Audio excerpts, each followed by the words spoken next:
Xitoyning Sharq Turkistonda olimlar, boylar va san'atchilar qatorliq jamiyati ta'siri bor kishilar boshchiligida millionlagan Uyg'ur va boshqa turkiy millatlarni qo'lga tutqun qilishi xalqaro jamiyatning ayblashiga uchirgan edi.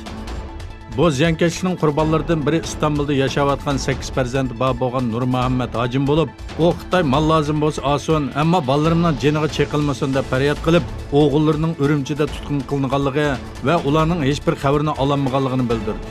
30 yil burun Turkiyaga kelgan va hech qaytib boqmagan 80 yoshlardagi Nurmuhammad Hojim 20 yildan buyon Urumchida dollarchilik va boshqa tijorat bilan shug'ullanayotgan 52 yoshli o'g'li Abduqayim Nurmuhammad bilan 48 yoshli o'g'li Abdulmajid Nurmuhammadning 2017-yili sababsiz tutqun qilinganligini bildirdi.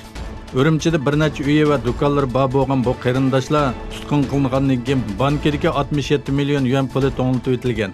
Nurmuhammad Hojim ayni vaqtda o'g'illarining yinda turayotgan va chaqliq o'rindiqda o'ltirayotgan 74 yoshli Turnisa xonning tutqun qilinganligi va yaqinda qo'yib berilganligi bildirildi.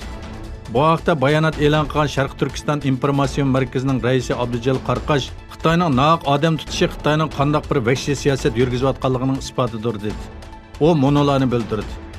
Men 40 yildan buyon to'naydigan va qat'iy siyosatga aralashmagan Nurmuhammad Hojimning o'g'illarining tutqun qilinishi Xitoyning Uyg'urlarga qarshi qanday bir bostirish elib berayotganligini bizga ko'rsatib berdi.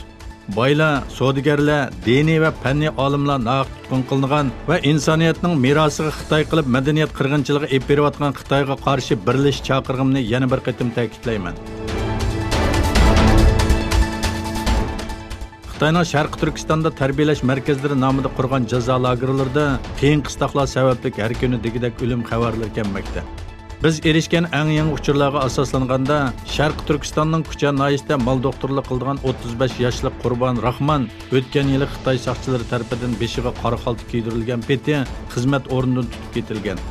Xitoy doiralarining Qurbon Rahmonga 10 yil burun zaharlik chekimlik ishlatgan degandek o'ydirma jinoyat otib jazo lageriga qamaganligi, bu yil tutib turilgan Qurbonning zaharlik chekimlikdan zaharlanib o'ldi degandek bahona bilan jasadining oilasiga berilganligi o'ttirg'i chiqdi.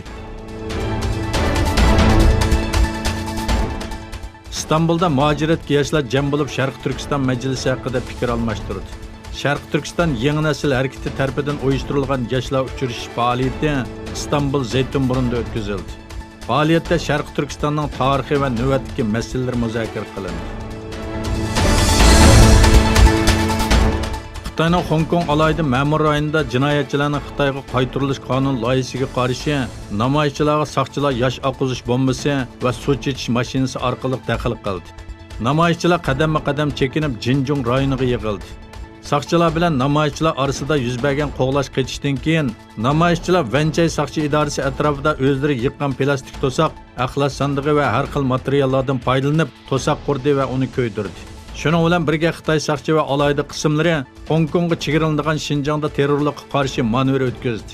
Bu Hong Kongdagi voqealarga daxl qilish signali deb qaraldi. Rossiya Mudofaa ministrligi Iskandar nomli boshqariladigan bomba sistemasidan ballistik boshqariladigan bomba qo'yib bergan ko'rinishlarni ko'rsatadigan bir video e'lon qildi. Ministerlik e'lon qilgan bayonotda Astrakhan rayonidan qo'yib berilgan boshqariladigan bombaning dushmanga tava bir muhim joyni nishonga olganligi va muvaffaqiyatli vayron qilganligi bildirildi. Türk tarixi sohasida muhim tadqiqotlarni elib berayotgan professor doktor Mustafa Kafali 85 yoshida vafot bo'ldi. Umumiy Türk tarixi va madaniyati haqida tadqiqot elib borgan doktor Mustafa Kafali Sharq Turkiston davosining qo'llovchisi va samimiy do'sti edi. Marhumning jinozasiga qizil va ko'k bayroqlar yepilib uzatildi. Marhumga Allohdan rahmat tilaymiz. Makoni jannat bo'lsin. Hicret, Aşura ve Kerbalaga o'xshash islom dunyosida o'rtaq tuyg'u va ma'nolarni o'ziga mujassamlashtirgan Muharram iyi boshlandi. Yangi yilga salom. Xushal Quram va muvaffaqiyatlar bilan qadam besishinglarga tilakdoshmiz. Har kuninglar texmi ahamiyatli o'tsin. Hijriya yangi yilinglarga muborak bo'lsin.